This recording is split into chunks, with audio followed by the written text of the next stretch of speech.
Carolina is cleaning up from the worst flooding ever on record for the state. Alarming new images tonight of the catastrophic damage from Helene. This is just one of the many videos and pictures showing the scope of what we're dealing with right now. The sign says, "Welcome to Noah," with churches and businesses all across this road, but that no longer exists for this town. It is not safe to be on the roads right now.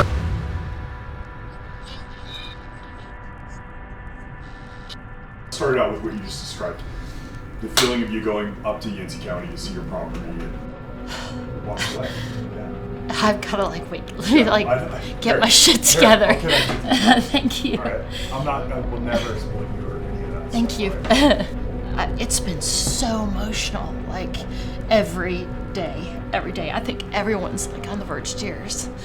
And I didn't think it was gonna happen right off the bat. The mountains that I grew up in, I see redbirds, I see mountain laurel, I see rhododendrons. Western North Carolina will always be a part of my soul. With that being said, I cannot look at a river or a body of water with the same feelings as I used to have. I think there's a healthy dose of fear. Everybody was just swept away. We're on the North Toe River.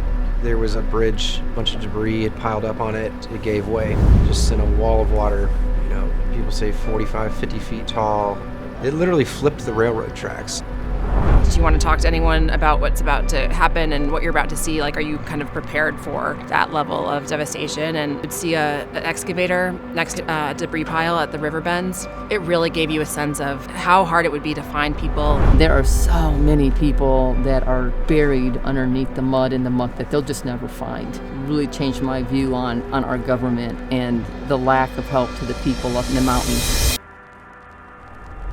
I ran for Congress as a pissed off citizen. We don't have real representation of the people, for the people, by the people that legislatively really impact areas like Western North Carolina. I feel like the rest of the nation doesn't really understand or know what's really going on. I know you want to believe that there's only 90 people who got swept away. Maybe they don't have family members to identify them. They won't be considered. People in general will use any tragedy to make a dollar for a click, but there's also really good people. And they don't have anything to give, but they're gonna figure it out. The mountain people are humble people. They're always gonna think about their neighbor before they think about their needs. Earning trust is a big deal. We're getting it done, and we're getting it done pretty effectively. And that's been pretty incredible. When we go through hard things, if we give up, it gets really tough and you can get in a dark spot. But if you serve and you just help out your neighbor, then that hope starts to just organically grow. These mountain people and these hillbillies, they were bred for this. They were made for hard times. That is one thing that's the hardest for me is missing my kids. And I have to remember that I'm also teaching my kids we are helping people, and that's what we're supposed to do. My heart is here, and we're going to work this next year out.